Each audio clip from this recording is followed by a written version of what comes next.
이번 주 해외 증시는 긍정적인 부분과 부정적인 부분이 서로 맞부딪힐 것으로 예상되고 있습니다. 실질적으로 나타나는 지표들이 살짝 부담감을 주고 있는 반면 일단 최악의 상황은 지났다라는 긍정적인 이야기도 같이 나오고 있습니다. 증시의 상승과 하락을 쉽게 점칠 수 없는 상황이기 때문에 약간의 변동성 장세가 나올 것이다, 이러한 전망도 나오고 있는데요. 자, 어떠한 지표들이 시장에 대해서 영향력을 끼치게 될 것인지 알아보도록 하겠습니다. 2분기에는 경기 충격에 대한 정점을 지날 것이다 라는 얘기가 나오고 있습니다. 따라서 당분간 변동성 장세는 예상되지만 이번 2분기가 지나고 나면 오히려 역설적으로 증시 또는 경기 상황이 좋아질 것이다, 이런 분석들이 나타나고 있습니다. 자, 어떠한 내용들이 이러한 의견들을 뒷받침해주고 있는 것인지 알아보도록 하겠습니다. 최근에 금값이 계속적으로 고공행진을 하고 있다라고 합니다. 사상 최고치를 갈아치운 이 금값, 천정을 뚫고 올라간다고 하는데 도대체 어떤 이유 때문에 이렇게 금값이 올라가고 있는 것인지, 또 지금 금에 투자하는 것은 어떠한 생각을 가져야 되는 것인지 알아보도록 하겠습니다.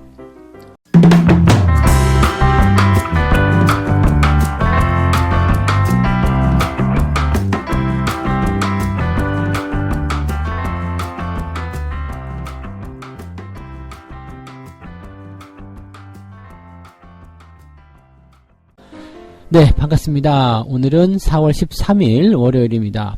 또다시 새로운 한 주가 시작이 됐고요. 일단은 변수가 많이 줄어든 상황에서 이제 4월에 후반부를 진행할 수 있는 그런 내용이 아닌가 생각합니다. 일단 뭐 중후반부로 들어섰다라고 볼 수는 있겠습니다만 전체적으로 이제 그 희망적인 메시지들이 조금 더 많이 나와 있고요. 그 다음에 기대감들이 조금 더 많이 증폭될 수 있는 그런 시기가 아닌가 생각이 됩니다. 다만 이제 증시가 어느 정도 상승세를 계속 이어감에 따라서 상승에 대한 추가 영역에 대한 그런 부담감도 좀 가지고 있다라고 보실 수 있겠는데, 여러 가지 변수들이 어떻게 작용하느냐에 따라서 이 저항대도 한꺼번에 뚫어버릴 수 있을 것인지 그 힘에 대한 포인트가 나타날 것 같습니다. 자, 일단 해외 증시 소식을 먼저 좀 알아보도록 하겠습니다. 일단은 이번 주 증시 상황을 좀 살펴보게 되면은요, 뭐 특별한 이슈는 없습니다. 지금은 이제 지금 현재 상황이 더 이상 악화되지 않고 진정세로 들어갈 것이다, 뭐 이런 형태로 보셔야 되는 거죠. 그래서 뭐 특별하게 이제 뭐 코로나와 관련된 그런 내용에서의 어떤 경기 침체 우려감, 이런 부분들은 이제 정점을 지났다, 그래서 너무 걱정하지 않아도 된다, 이런 식의 느낌들이 좀 나오고 있다 보시면 될 것 같고요.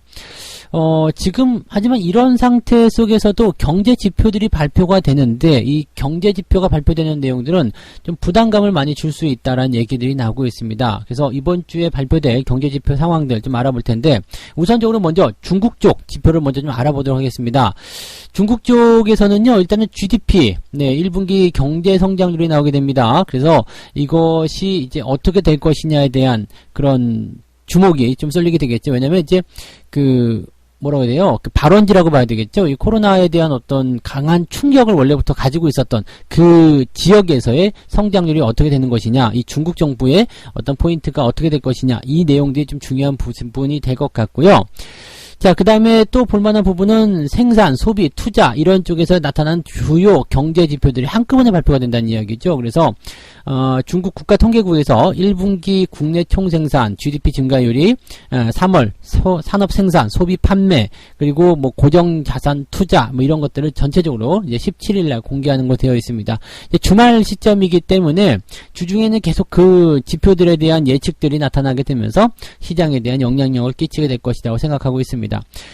현재로서는 이제 중국 GDP가 작년 1분기보다는 약 6% 정도 감소했을 것이다 얘기가 나오고 있기 때문에, 만약에 이렇게 된다라면은 중국의 성장률이 마이너스가 나올 수도 있다라고 될 수가 있겠죠. 네, 그래서 마이너스가 된다라면은 일단 이게 중국이 개방 개혁 정책을 시행한 이후에 처음이다라고 볼 수가 있는 내용입니다. 그래서 아마도 이제 중국 쪽에서 이런 그 지표들이 발표가 됐을 때 뭔가 나쁜 영향을 줄 수 있다라든지 뭔가 부담감을 주게 된다라면은 이 내용들은 이제 세계 시장이 받아들이는 어떤 중요한 포인트가 좀 될 것 같아요.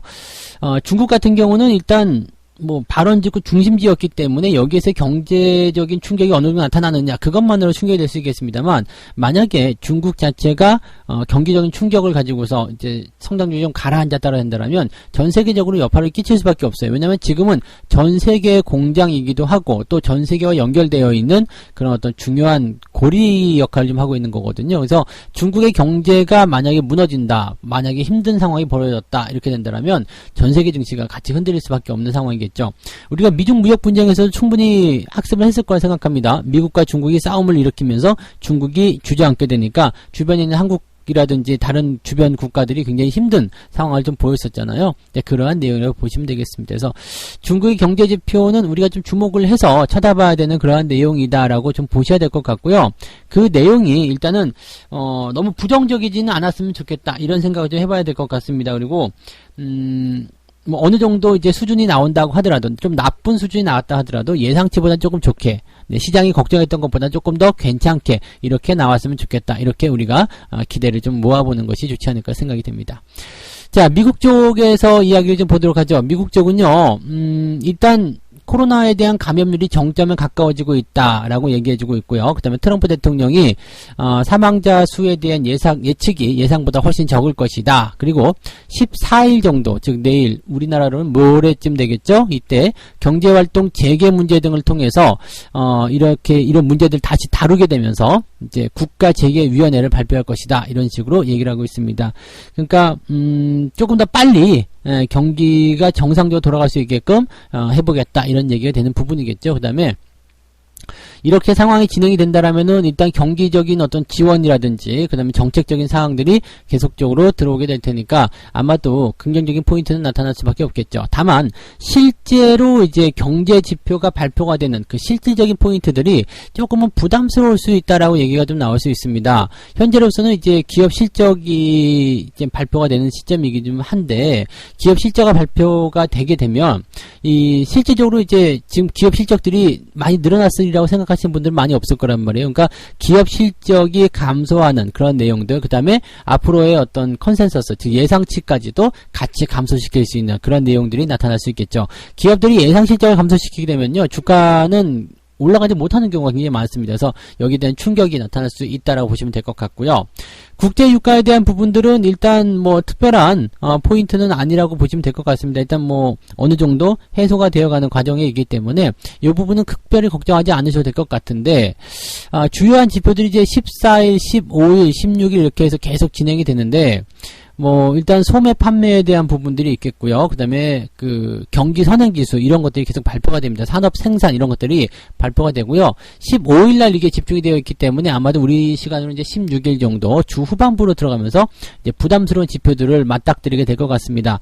전체적으로 나타나는 이 지표들 중에서 지금 실업수당 청구 건수 같은 경우만 정점을 찍고 조금 감소했을 것이다. 이런 기대감을 가지고 있는 부분이고요.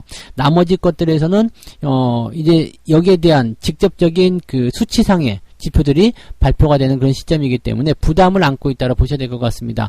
이번 주 같은 경우는 그래서 지표에 대한 부분들이 실질적으로 나타나기 시작하면서 이거 봐라 좋지 않은 것 아니냐 이런 식의 얘기가 나오게 된다면 약간의 부담이 생길 수도 있다고 보셔야 될 것 같습니다.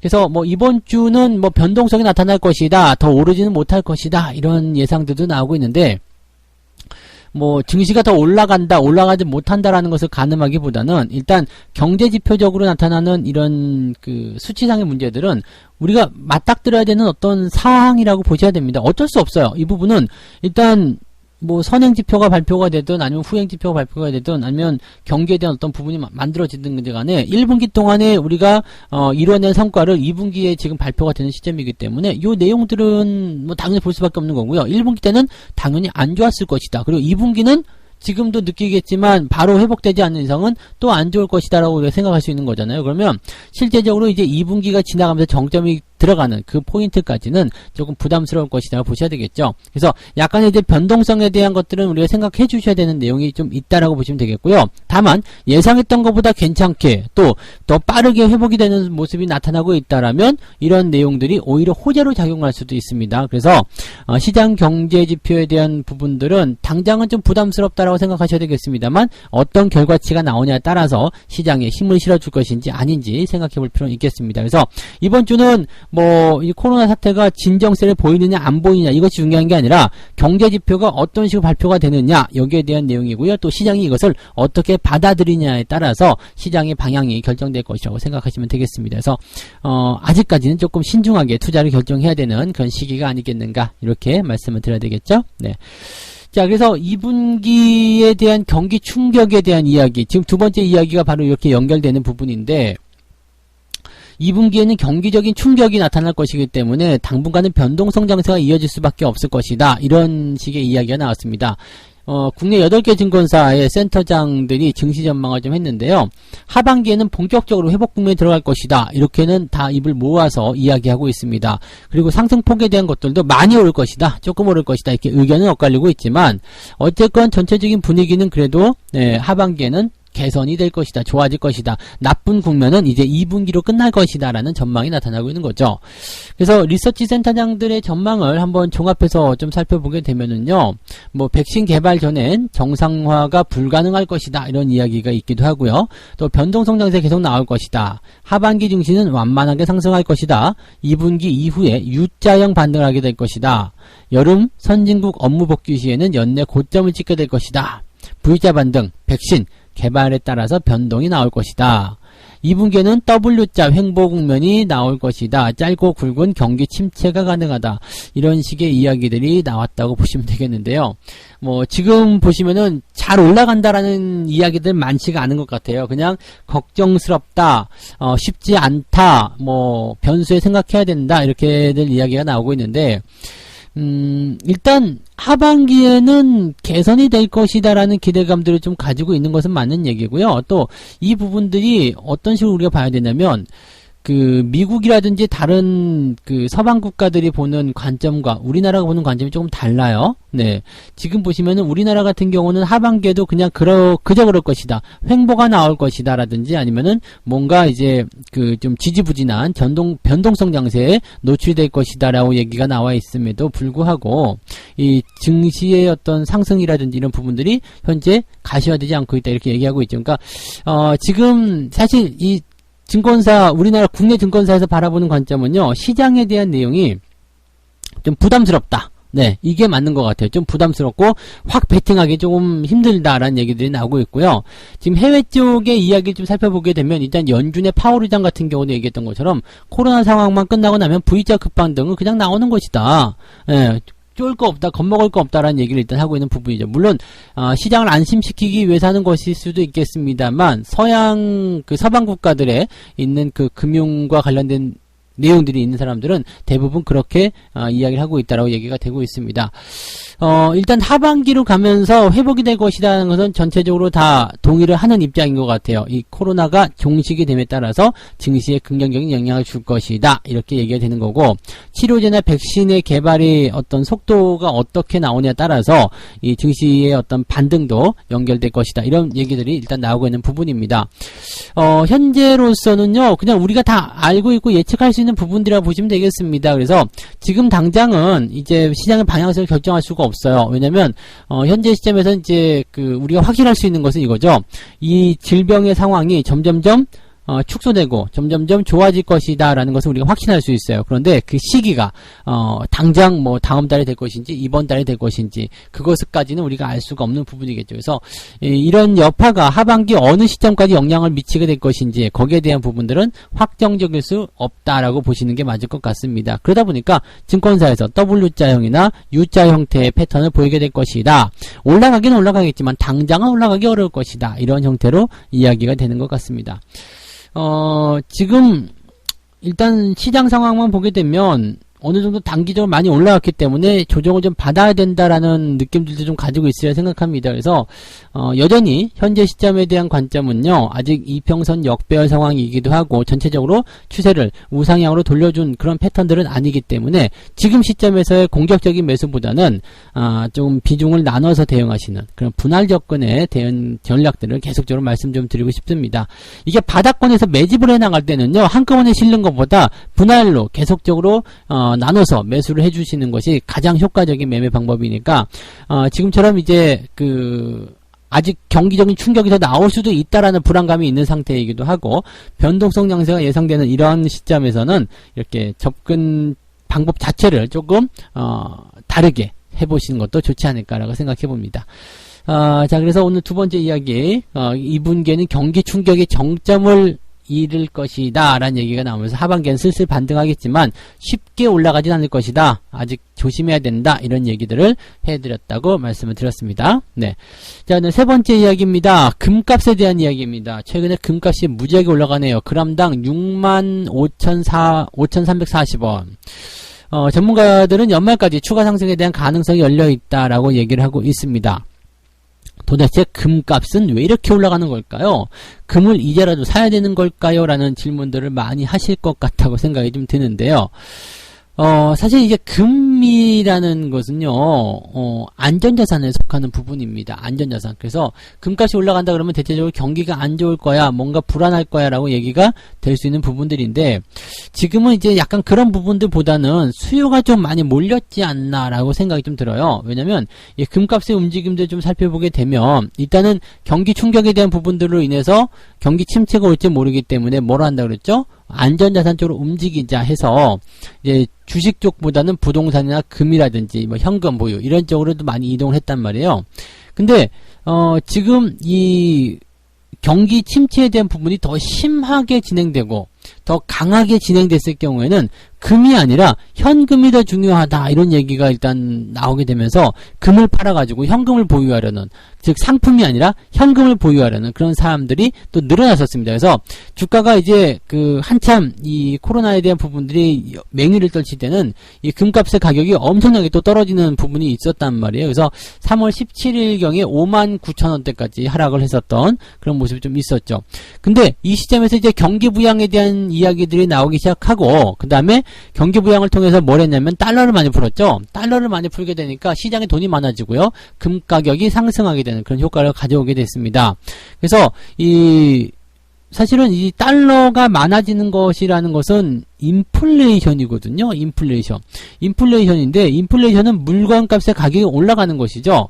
그래서 금이라는 것도 어떻게 보면 상품이기 때문에 물건값이 올라가는 것은 당연한데, 얘는 조금 다르게 한 게 뭐냐면, 이게 인플레이션이라는 금값이 상승하는, 물건값이 상승하는 그런 부분뿐만이 아니라 이 인플레이션에 대한 어떤 대비책. 왜냐면 금이라는 것은요, 그것 자체로도 돈으로 바꿀 수 있는 황금성이 굉장히 뛰어난 그런 제품이란 말이에요. 그래서 실제로는 화폐적인 어떤 가치는 지금 가지고 있지는 않지만 그것을 판매했을 때 발생되는 화폐의 가치들은 어마어마하게 빠르고 크고 그 다음에 신속하게 나타날 수 있다는 얘기가 되는 거겠죠. 그래서 지금은 오히려 이런 정책적인 이슈를 통해서 시장에 달러가 많아지고 상황들이 불안해지다 보니까 금값에 대한 수요가 더 많이 늘어났다, 이렇게 보실 수가 있겠습니다. 자, 그렇다면 금을 어떻게 하면 좋을까요? 금에 지금에 투자해야 됩니까? 라는 질문에는요, 이미 많이 올라서 사상 최고가를 경신하고 있는 모습이다, 이렇게 나오고 있는데, 여기다 대고 그냥 지금에도 몰빵 쳐서 매수하십시오, 이렇게 얘기 못하죠. 그래서 왜냐면 올라가는 동안에는 계속 올라가는 종목에 대한 관심을 가지고 상승을 계속 따라가는 것이 맞습니다만, 흐름 자체를 어떻게 우리가 판단을 하고 넘어가야 되냐면, 계속해서 올라가는 그런 판단들이 따라가면서 부담을 느끼게 되는 상황이 벌어지거든요. 즉, 한 번에 왕창 밀고 들어가게 됐을 경우에 이게 변동성을 보게 되면은 큰 손실이 나타날 수도 있기 때문에, 올라가면서 따라가면서 매수하는 그런 관점에서는 항상 비중을 작게 해서 나눠가지고 매수해야 된다는 것을 절대로 잊으시면 안 될 겁니다. 그래서 금에 대한 관점은 일단 가지고 계신 분이든 아니면은 뭐 신규로 접근하시는 분들이든 긍정적으로 일단 보시는 것은 맞겠습니다. 왜냐면 당분간은 이렇게 달러가 이렇게 많이 풀리는 그런 기조를 통해서 인플레이션에 대한 압박, 그 다음에 여기에서 금을 매수하는 그런 포인트로 갈 수 있다라고 보시면 되는 거기 때문에 일단 그렇게 보시면 될 것 같아요. 뭐 이 정도까지 우리가 생각하시면 될 것 같은데, 사실 금이라는 부분들은요, 지속적으로 이제 계속 가격이 상승해 왔었던 그런 부분이었던 것 같아요. 우리가 불과 10년 전, 20년 전에 금 가격과 생각해 보시면은 상당히 많은 변화가 있었다는 것을 좀 알고 계실 겁니다. 그래서 지금은 뭐 애기들 돌잔치 때도 금반지 이게 하나 하는 거 굉장히 부담스럽죠. 옛날에는 금 한 돈에 뭐 얼마 안 했잖아요. 그래서 돌반지 때 금반지 한번 하면 한 5, 6만 원 정도 써가지고 하는 것이다. 이 정도였는데 요즘에는 뭐 난리가 아닙니다. 그래서 그런 정도를 생각해 보셔야 될 것 같습니다. 금이라는 것은 놔두면 지속적으로 상승할 수 있는 그런 배경들을 가지고 있기 때문에 그렇게 좀 현금으로 가지고 계시는 것도 괜찮고요. 돈이 많지 않은데 어떡합니까? 이런 분들은요. 금 선물이 있죠. 금 선물. ETF 쪽으로 금 펀드, 금 선물 이런 쪽으로 여러분들이 접근하셔도 괜찮겠다라고 보시면 될 것 같습니다. 그래서 금 같은 경우는 일단 가지고 계신다라면 장롱에 깊숙이 넣어두시고 조금 더 기다리셔야지 되지 않을까 생각이 됩니다. 자, 세 가지 이야기 전달해 드렸습니다. 이번 주에는 중국의 GDP 성장률, 그 다음에 미국의 소비지표, 중국에도 마찬가지 소매 판매라든지 이런 것들에 대한 관점들을 계속 찾아봐야 된다는 얘기 해드렸고요. 특히 이제 중국이 얼마만큼 경기적 충격을 입었는지 거기에 대한 부분들이 우리한테 중요한 내용이 되겠다라고 말씀드릴 수 있겠습니다. 자, 2분기에는 경기 충격의 정점을 지나게 되면서 당분간은 변동성 장세를 보이겠지만 하반기가 되면 좋아질 것이다 라는 전망이 나왔습니다. 뭐 이야기들은 전부 다 부정적으로 좀 그냥 지지부진할 것이다 얘기하고 있습니다만 그래도 경기 충격에 대한 상황이 일단 지나가고 나면 이 상황이 없어지고 나면 다시 주가는 또는 경제적 상황은 V자로 급반등하게 될 것이다 라는 이야기를 우리가 할 수 있다 이렇게 보시면 되겠고요. 금값이 계속적으로 올라가고 있는데 인플레이션에 대한 해지 투자 개념으로 금을 선택하시는 분들도 많이 있고 최근에는 이제 금에 대한 그런 기대감들이 계속적으로 생겨나고 있기 때문에 지속적으로 금에 대한 수요가 늘어나고 있다라고 보시면 될 것 같습니다. 금값이란 것은 과거에도 그랬고 올해도 이번에도 그렇고 인플레이션이라는 부분들과 친구를 먹어야 되는 상황이기 때문에 금값은 즉 상품 가격은 계속적으로 꾸준히 상승하고 있다라고 생각하시는 게 맞을 것 같습니다. 그래서 지금 사상 최고가를 갈아치운 이 금값에 대한 금에 대한 투자는 여러분들이 괜찮긴 한데 관점을 괜찮게 가지시는 건 좋은데 한꺼번에 많은 비중을 실어서 몰빵 치는 것은 그 어디에서든 부담스럽다고 말씀드렸죠. 그래서 그 얘기 꼭 지켜주시기 바라고요. 네, 금에 대한 관점들 혹시라도 돈이 모자라신 분들은 ETF라든지 이런 쪽도 관심 있게 찾아보시면 되겠다 그 말씀을 드렸습니다. 자, 여기까지 해드리고요. 책 한 꼭지 읽고 마무리하도록 하겠습니다.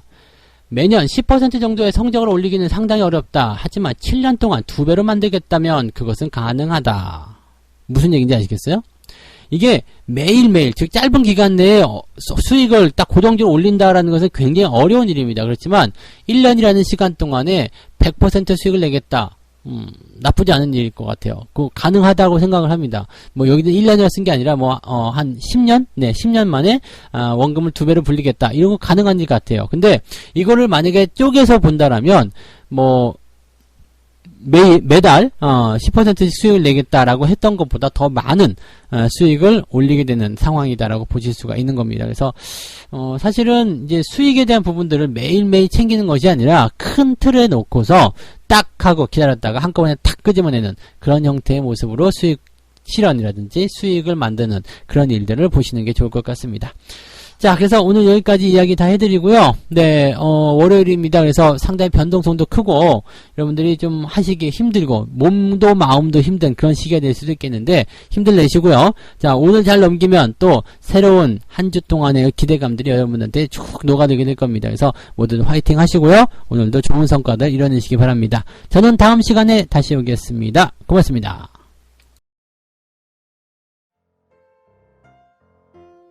본 방송에서 제공되는 모든 정보는 투자 판단의 참고 자료이며 투자의 최종 책임은 본 방송을 이용하는 본인에게 있습니다.